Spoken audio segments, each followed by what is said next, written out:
Washington CNN President Donald Trump says, often, that he loves America's farmers.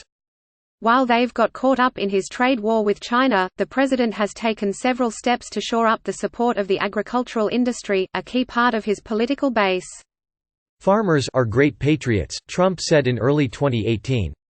They understand that they're doing this for the country. And we'll make it up to them. And, in the end, they're going to be much stronger than they are right now.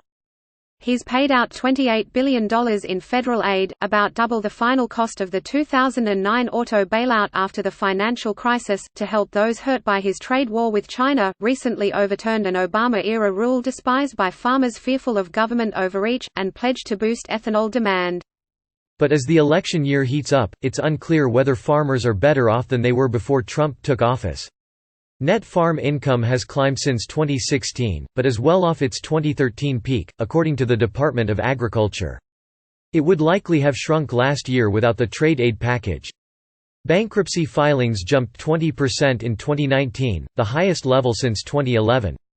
Read more. Close dialogue. Sign up for CNN's Meanwhile in America, a daily analysis of U.S. politics for global readers.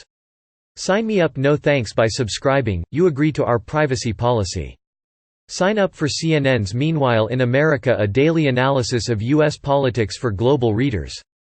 Please enter above. Sign me up. No thanks. By subscribing, you agree to our privacy policy. You're on the list for CNN's Meanwhile in America, a daily analysis of U.S. politics for global readers. Close dialogue. Many farmers have stuck by him, and say they believe new trade deals will make the pain from the tariffs worthwhile. I am glad he is supporting us like he is, even though we've had all these tariffs and everything. Short term, we're hurting. But I think in the long term it's going to help us, Texas farmer Donald Fuchs told CNN earlier this month at the annual American Farm Bureau convention where the president spoke. But others have expressed frustration, and some have even said they no longer support the president. Here's how Trump's agricultural policies have played out. Rolling back Obama's water rule. Less than 2 weeks before the Iowa caucuses, Trump delivered a big gift to farmers. His Environmental Protection Agency rewrote the Waters of the United States rule, long lamented by farmers fearful that they'd lose control of their land. Farmers are thrilled, said Jerry Hagstrom, who runs the agriculture-focused newsletter The Hagstrom Report, at a panel on agriculture policy hosted by the American Enterprise Institute earlier this week. Support within the agricultural community for the change is universal, he added. There's almost no criticism of it. The Obama rule aimed to protect waterways from pollution, limiting chemicals like those in fertilizer and pesticides that can be discharged. Trump's rule will maintain those protections for big bodies of water, but it excludes smaller streams and wetlands. The 2015 WOTUS rule was an illegal effort to assert control over private property, and we fought to have it repealed, but it also needs to be replaced, and today's action is the last step in that process, said National Cattlemen's Beef Association President Jennifer Houston in a statement. President Trump, EPA Administrator Wheeler, and Assistant Secretary of the Army R.D. James deserve a lot of credit for listening to cattle producers and for working with us to get us to this point, she added. Frustration with Trump's ethanol policy. Early in 2019, the farm industry was pleased Trump followed through with his promise to allow for the year-round sale of gasoline blended with 15% ethanol, known as E15, meant to boost demand for corn.